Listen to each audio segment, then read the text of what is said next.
जाने दो या जान लगा दो, क्योंकि जिस वक्त आप चादर तान के सो रहे हो उस वक्त कोई दूसरा आपके सपने को अपनी हकीकत बना रहा है। हेलो दोस्तों, आपको द ब्राइट फ्यूचर संस्थान में हार्दिक स्वागत है। आज हम हिंदी का सिलेबस डिस्कस करने जा रहे हैं, जिसमें से कि हिंदी में क्या क्या चीज़ पूछा जाता है, कितना मार्क्स का सब्जेक्टिव होता है, कितना मार्क्स का ऑब्जेक्टिव पूछा जाता है। आज सभी के बारे में हम बारी बारी से हर एक टॉपिक के बारे में, हर एक चैप्टर के बारे में बारी बारी से चर्चा करेंगे और देखेंगे कि हिंदी एक इतना आसान सब्जेक्ट है, अगर इसको मन लगा कर पढ़ा जाए, अगर क्लास में लगातार आप जुड़े हुए रहते हैं हमारे साथ और हमारे टीमों के साथ, तो आपको हर एक सब्जेक्ट का बेहतरीन तैयारी कराया जाएगा। जिसमें से एक मेरा सब्जेक्ट है हिंदी। वो हिंदी जो है आप लोगों के बीच मैं बहुत ही बेहतरीन ढंग से पढ़ाने का कोशिश करूंगा और ऐसा पढ़ाऊंगा ताकि आपको क्लास में ही हर एक सब्जेक्टिव और हर एक ऑब्जेक्टिव का आंसर आपको मालूम हो जाए। बाद में आपको ऑब्जेक्टिव के लिए, सब्जेक्टिव के लिए तरसना नहीं पड़ेगा कि सर पढ़ाए और एक भी ऑब्जेक्टिव नहीं बना, एक भी सब्जेक्टिव नहीं बना। जो सर पढ़ाए वो हमको एक भी सब्जेक्टिव ऑब्जेक्टिव परीक्षा से में नहीं मिला, इसके लिए आपको बाद में रोना नहीं पड़ेगा।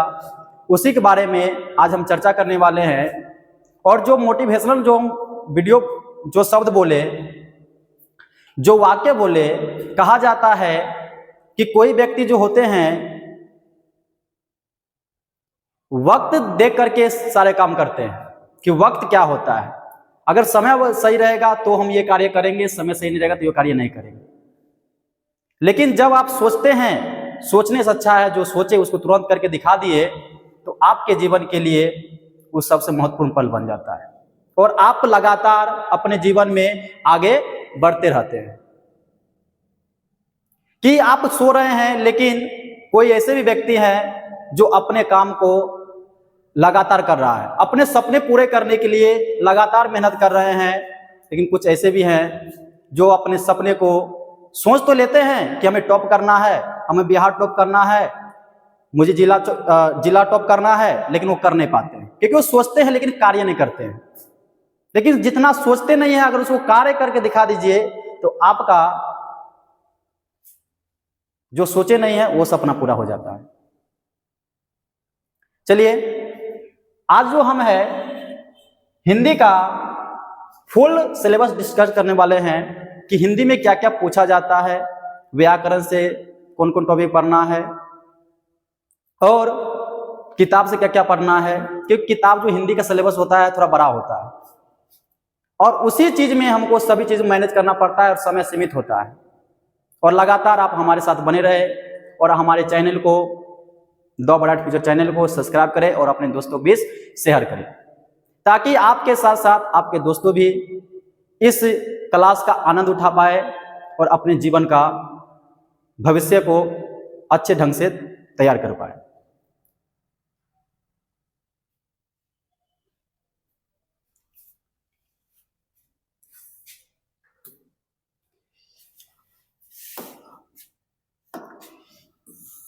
ये जो हिंदी सब्जेक्ट है, इस हिंदी को हम पढ़ने से पहले आज का जो लेक्चर है, आज का जो क्लास है, सिर्फ सिलेबस के बारे में बताना है। फिर अगले दिन से, अगले क्लास से हम हर एक चैप्टर का वीडियो के साथ साथ हर एक चीज कराया जाएगा।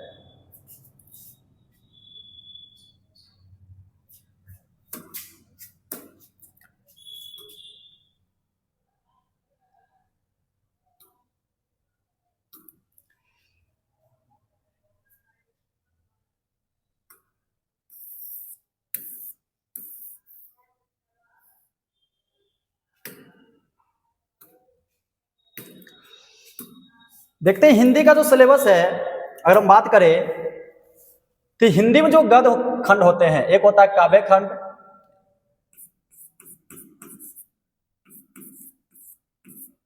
एक होते हैं गद्य खंड।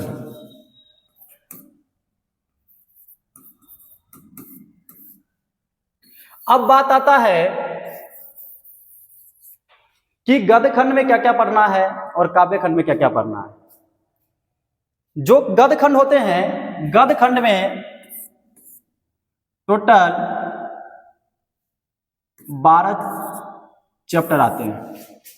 हमें गद्य खंड में टोटल 12 चैप्टर पढ़ना है और काव्य खंड में भी टोटल 12 चैप्टर पढ़ना है। अगर हम दोनों को मिलाए तो हमको टोटल हो गए यहां पर 24 चैप्टर। अब बात आता है गद्य खंड और काव्य खंड में ज्यादा क्वेश्चन कहां से रहता है। क्वेश्चन देखा जाए काव्य खंड से भी बनता है और गद्य खंड से भी बनता है। दोनों को हमको समान वैल्यू देना चाहिए, समान महत्व देना चाहिए, क्योंकि जितना गद्य खंड का महत्व है उतना ही काव्य खंड का महत्व है। अब बात आता है इसमें 5 चैप्टर और है जो कि वर्णिका सेकंड से लिया गया है, और 5 चैप्टर बहुत ही मजेदार कहानी है और हंसते खेलते उस कहानी को हम लोग पूरा भी करेंगे और पढ़ाई करेंगे। अब बात आता है कि एग्जाम में क्या क्या पूछा जाता है। एग्जाम में क्या क्या पूछा जाता है, तो अगर हम एग्जाम की हम बात करें तो एग्जाम में टोटल जो होता है 100 मार्क्स का क्वेश्चन पूछा जाता है। 100 मार्क्स में देखा जाए तो ऑब्जेक्टिव भी होते हैं और सब्जेक्टिव भी होते हैं। ऑब्जेक्टिव भी पूछा जाता है और सब्जेक्टिव भी पूछे जाते हैं। सब्जेक्टिव भी पूछे जाते हैं। अब बात आता है ऑब्जेक्टिव कितना होता है और सब्जेक्टिव कितना होता है, इसके बारे में चर्चा करते हैं कि ऑब्जेक्टिव देखा जाए 100 ऑब्जेक्टिव पूछा जाता है, जिसमें से बच्चे को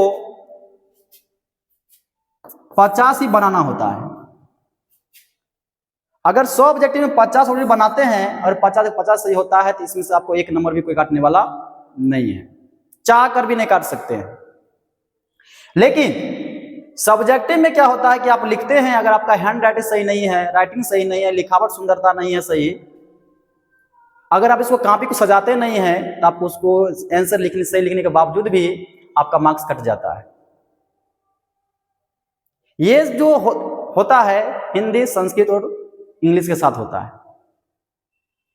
मैथ में ऐसा कुछ नहीं होता, आपको ना ही हैंड राइटिंग दिखता है ना ही कुछ दिखता है, खाली आपका क्या होना चाहिए, जवाब सही होना चाहिए, आंसर मिलना चाहिए। अब बात है कि ये जो है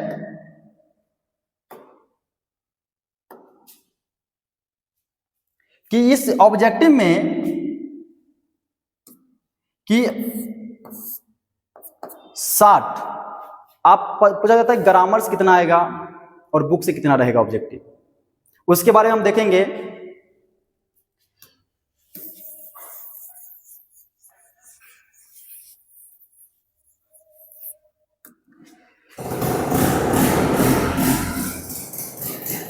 एक होता है बुक का,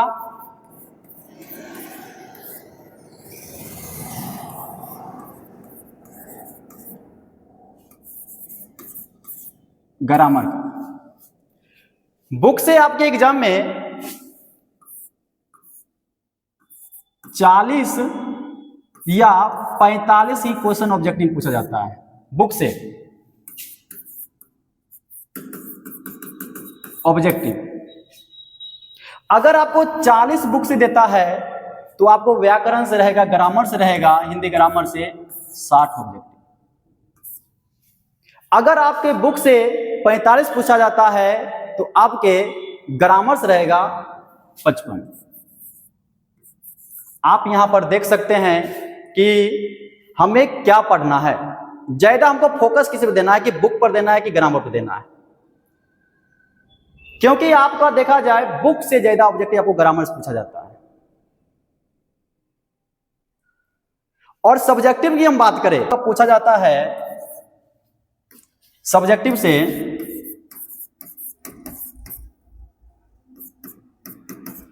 सब्जेक्टिव से 50 मार्क्स का। अब सब्जेक्टिव 50 मार्क्स में क्या क्या पूछा जाता है उसका हम डिस्कस करने वाले हैं। एक होता है गद्यांश, एक होता है गद्यांश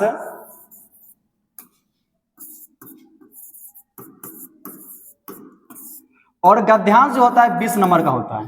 कितना नंबर का होता है?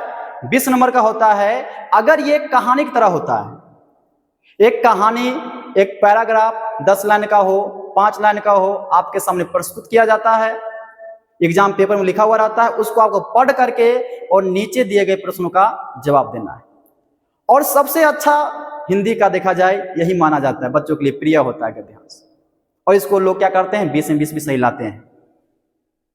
लेकिन इसका भी तरीका होता है, किस तरह हम इसका जवाब देंगे नहीं देंगे, इसका भी तरीका होता है, जो कि आपको आगे क्लास में सारा चीज बताया जाएगा। अब आता है 10 नंबर का निबंध, जो कि 10 नंबर निबंध पूछा जाता है।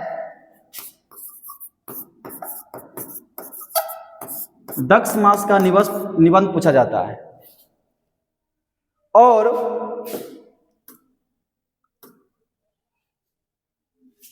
टोटल हो क्या आपका 30 नंबर। 20 हो गया गद्यांश, 10 हो गया निबंध। अब आइए संवाद या पत्र लेखन। क्या होता है? संवाद या पत्र लेखन या पत्र लेखन, ये आपका पूछा जाता है 5 नंबर का।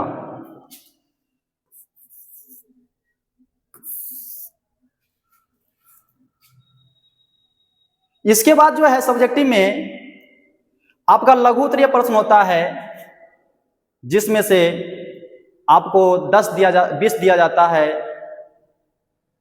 और उसमें से आपको आधा बनाना होता है। यानी कि देखा जाए एक क्वेश्चन, अगर हम बात करें तो लघु उत्तरीय प्रश्न का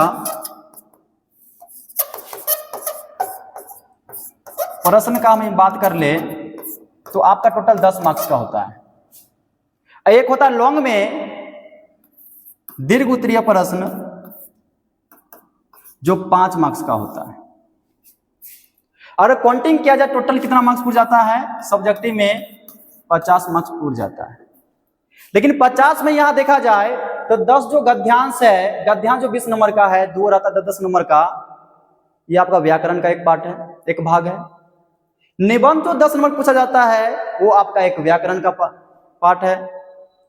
और संवाद जो 5 नंबर पूछा जाता है वो आपका एक व्याकरण का ही एक भाग है। अगर सब्जेक्टिव में हम बात करें व्याकरण से, तो टोटल आपका 35 नंबर होता है।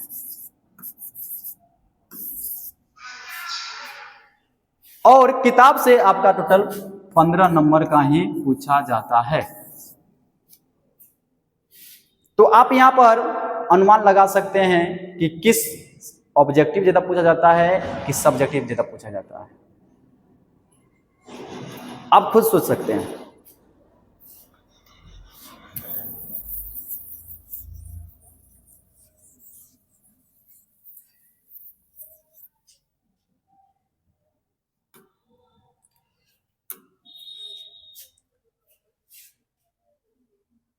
अब हम बात करने जा रहे हैं,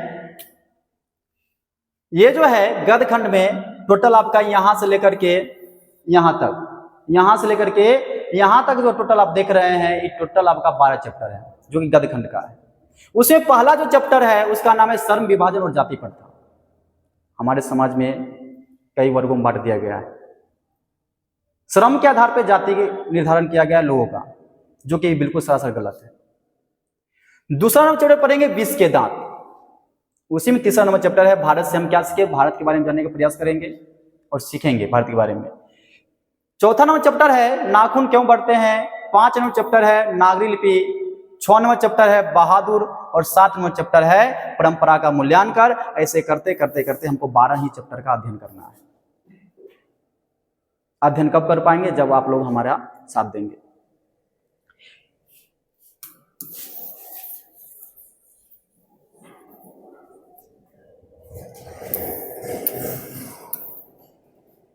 काव्य खंड में अगर काव्य खंड की हम बात करें तो काव्य खंड में भी टोटल 12 चैप्टर होते हैं, जिसमें से हम 12 के बारे में एक एक चैप्टर को बहुत ही अच्छे तरह से हंसाते खिलाते हुए आपको अध्ययन कराएंगे और ऐसा पढ़ाएंगे ताकि आपको घर पर दोबारा इसको देखना ना पड़े। इसके बाद पूरक पाठ की हम बात करें, अगर हम पूरक पाठ की हम बात करें तो पूरक पाठ में यानी जिसको वर्णिका भाग 2 कहते हैं, उसमें सबका 5 चैप्टर है। पहला जो चैप्टर है उस चैप्टर को कहते हैं दही वाली मगम्मा, और ये दही वाली मगम्मा इस 5 चैप्टर की हम बात करें, इसमें सभी चैप्टर में माँ नाम आता है। क्या नाम आता है? माँ। अर्थात माँ होती क्या है, हमारे जीवन में माँ का क्या महत्व है। इस 5 चैप्टर में ऐसा एक कहानी है जो आपको जब वीडियो देखेंगे, जब क्लास करेंगे तो आपके आंख से आंसू गिर जाएगा। बहुत ही दर्दनाक कहानी है 5 चैप्टर, और ऐसा घटना हमारे समाज में, आपके घर में, हमारे घर में घटता है। उसी के बारे में हम ये 5 चैप्टर पढ़ना है कि माँ हमारे जीवन में कितना महत्व है। माँ को हम क्या मानते हैं, जो व्यक्ति जिसके जीवन में माँ नहीं होती है वो माँ के लिए तरसती है। तो हमारे पास माँ है, आपके पास माँ है, तो हम इतना ही कहेंगे कि माँ जो है भगवान है। आप माँ को वैल्यू देते हैं, माँ को अच्छे से रखते हैं, तो आप समझ जाइए आपके जीवन में, आपके जब तक आप जीवित हैं तब तक आपका कोई चीज की कमी होने वाला नहीं है। तो आज देखा जाए हम इस क्लास में यही डिस्कस किए कि सिलेबस क्या है, किससे कितना मार्क्स पूछा जाता है, हमको टोटल कितना सब्जेक्ट पढ़ना है। गद्य में 12 पढ़ना है, पद में 12 पढ़ना है, सेकंड हिंदी जो है उसमें से 5 पढ़ना है। टोटल हमारे पास चैप्टर की बात किया जाए 29 हो जाता है। और व्याकरण में क्या क्या पढ़ना है, हिंदी जो व्याकरण होता है उसमें क्या क्या पढ़ना है, क्योंकि किताब ज्यादा महत्व व्याकरण रखते हैं जीवन में। क्योंकि किताब आपके सिर्फ 10th क्लास के लिए जरूरी है, लेकिन जब तक आप व्याकरण नहीं पढ़ेंगे तब तक आपका जीवन में कुछ होने वाला नहीं है। तो अगले क्लास में हम हर एक चीज का, हर एक चैप्टर का अलग अलग वीडियो आएगा, अलग अलग क्लास कराएंगे, और आप लोग हमारे साथ इस द ब्राइट फ्यूचर के साथ लगातार जुड़े रहिए, और अपने दोस्तों के बीच इस वीडियो का शेयर कीजिए ताकि आपके दोस्त भी इस वीडियो का लाभ उठा सके। धन्यवाद।